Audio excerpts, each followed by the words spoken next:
Hi, this is Patty and I'm here with Judy. Good afternoon, Judy. Good afternoon. Hey, I understand you've got some suggestions for us for perennials that are a little less thirsty since summer is heating up. Yeah, you know, we are in summer now, and so we want to be starting to plant things that we know next year they'll be more drought tolerant. These plants, once they're established in the ground, will be less thirsty for you next year. I have some great ideas. This one is called Coreopsis, and there's so many colors these days. This one is so pretty with the two-tone kind of burgundy and yellow. And then our old favorite Echinaceas, you know, those are really from the heartland. They're native to central United States, and now there's so many beautiful colors of them. We have a white one here, and then this pretty orange. Well, that's a big bloom for a plant that can take less water. It is. You know, the breeders are really doing their job and getting us more bang for our bucks when we put these plants in our garden. Great. And you know, this is another Coreopsis, and it's that solid kind of jewel tone burgundy. It's really pretty, and I love the foliage, very airy.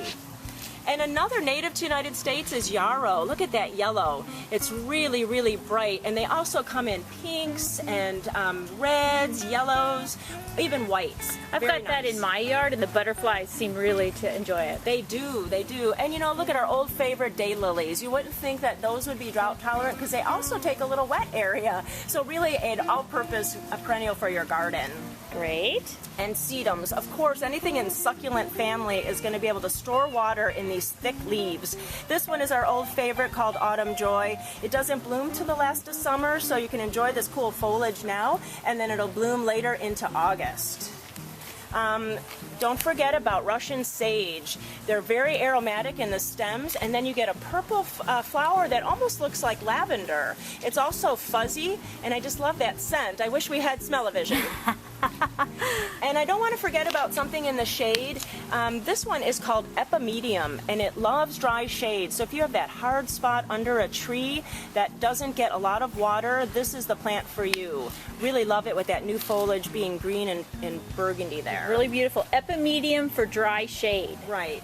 And then I want to show you about how to plant. You know, lavender is another one for our list. So we have this little lavender, it's a short one, that when you do plant, make sure that you amend the soil with compost because you want to create good drainage for when you do water it. You don't want it sitting in water. And then after you plant it, top dress with some kind of a compost. This is bark mulch, which is really great, or you can even use a compost mulch. And so it'll help retain the water once you do water it. Judy, how deep? How deep should we mulch around the plant? I would say 2 to 3 inches, and just be careful that you don't go up on the crown of the plant too much because it will smother it and you could get some rotting then. So make sure that you leave just a little collar of space once you put that mulch in. Okay, great. And then when you do water this first year, make sure that you're getting that root ball. So sometimes you have to go right down to the roots to water, and you want to make sure that all of that root ball is getting water. You might have to kind of water it and kind of count to 10 and then water it again. And then you know that root system is going to be really hydrated and that water will be available to the plant. Great. Thanks so much, Judy. You're welcome.